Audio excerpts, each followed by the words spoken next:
All right, coming back home, the battle is going to continue over the so-called Build Back Better bill, which is a big government socialist monstrosity.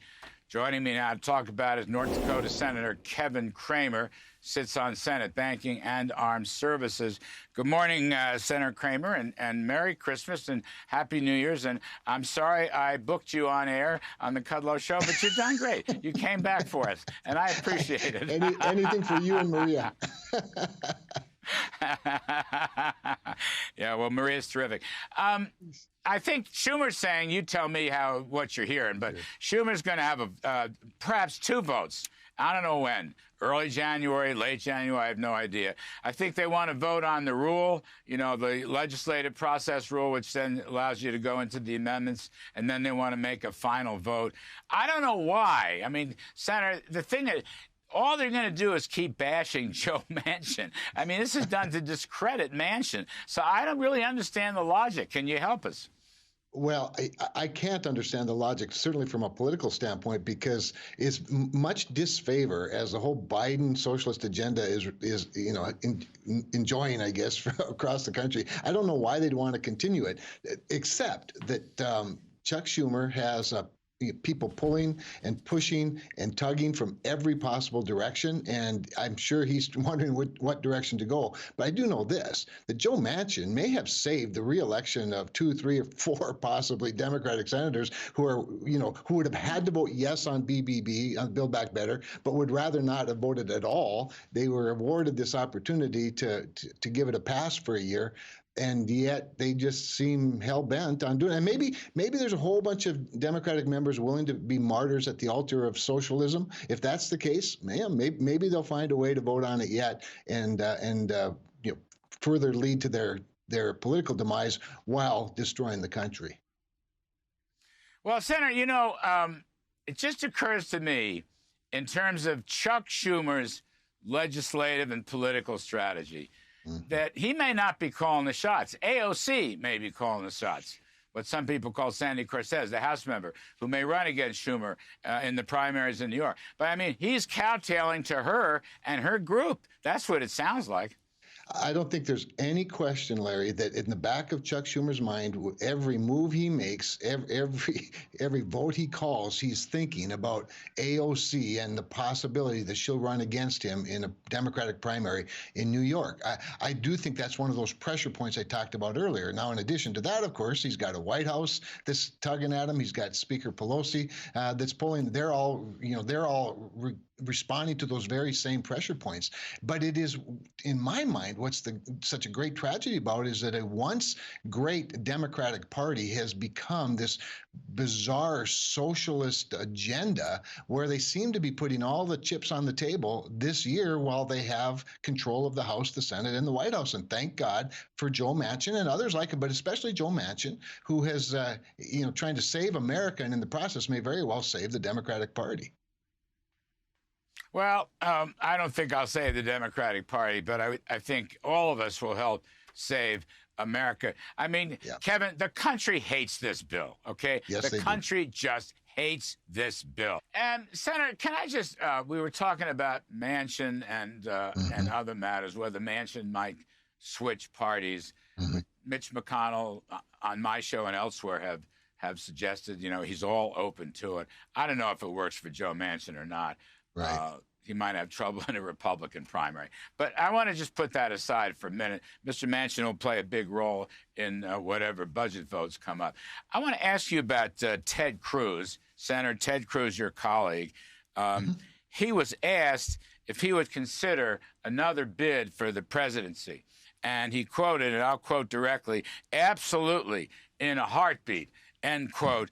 And then he said later, historically, the runner-up in one convention becomes the nominee in the other convention. The reason I ask you about that is that's, I think, the clearest, most aggressive statement for anybody that might enter the primary. What you think about that? So Ted's right in this sense that the tradition over the decades of the Republican Party is that presidential nominees often are sort of heir apparent, whether it was Bob Dole or George Bush, George Herbert Walker Bush and whatnot. But Donald Trump sort sort of blew up the whole system when he became our nominee and then became our president. And so I'm not so sure that tradition will be restored. That said, I would be shocked if Ted Cruz didn't run again, as well as a number of other people, including, by the way, your first guest, who every time I listen to Mike Pompeo, I think, thank God he was our Secretary of State, and wouldn't he be a great president someday? So I think that we have the richness in our party of having a really deep bench, a lot of talented people that with all the right credentials that could lead this country in a great way. And let's not forget that Donald Trump may make another run, and if he does, I suspect there'd be a pretty good chance he'd be our nominee. So good for Ted. I think he ought to, be in the game. But there'll be a lot of others as well, I'm sure.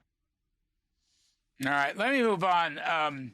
The war on fossil fuels, the Biden war on fossil fuels, which extends to Russia too. As Mike Pompeo said, Biden gave Putin a gift by ending the sanctions on Nord Stream 2. Now Ted Cruz and others want to restore those sanctions. I wish they had done it already. I read your article with General McMaster in Foreign Policy magazine. Now, let me understand it. You want a carbon fee on imports into the United States? Is that what you're asking? That would hurt Russia because they have dirtier oil and dirtier gas? Well, I think what our piece is advocating, or at least suggesting, we're not necessarily advocating as much as throwing this out. The European Union has already done that very thing, although they have this, as we call the Nord Stream 2 loophole, as it relates to dirty Russian natural gas. What we're saying is, what if the European Union, our NATO allies, and the United States went together? We have the cleanest energy production in the world, cleanest manufacturing in the world, and set some sort of a carbon border fee on imports coming in. Much like a tariff, and I know you and I are free traders, and the notion of things like tariffs used to be very uncomfortable for us. But I think, again, Donald Trump taught us a few things about America First. It's not just a slogan. America First is a good policy priority. And so we're suggesting that we consider some sort of an alliance with our trading allies, particularly the European Union, that would provide that leverage that we already ought to have as clean producers of all things, and put Russia at a disadvantage economically, in addition to the sanctions. And I support, obviously, Ted's move on Nord Stream 2. But I just think this would be a way to be leaders globally on climate change without harming, in fact, enhancing the United States' incredible economy and the America First policy that Donald Trump started as our president. Well, as one of the point people for Europe, along with my pal Bob Lighthizer, I wish you luck, Senator Kramer, in negotiating any trade deal with them. I am worried, though, if you're going to pop into the idea of a carbon tax, which might spread domestically. Is that really what we want? No. And why not just put sanctions on dirty Russian oil and gas? Let's just sanction Russia and their exports to us.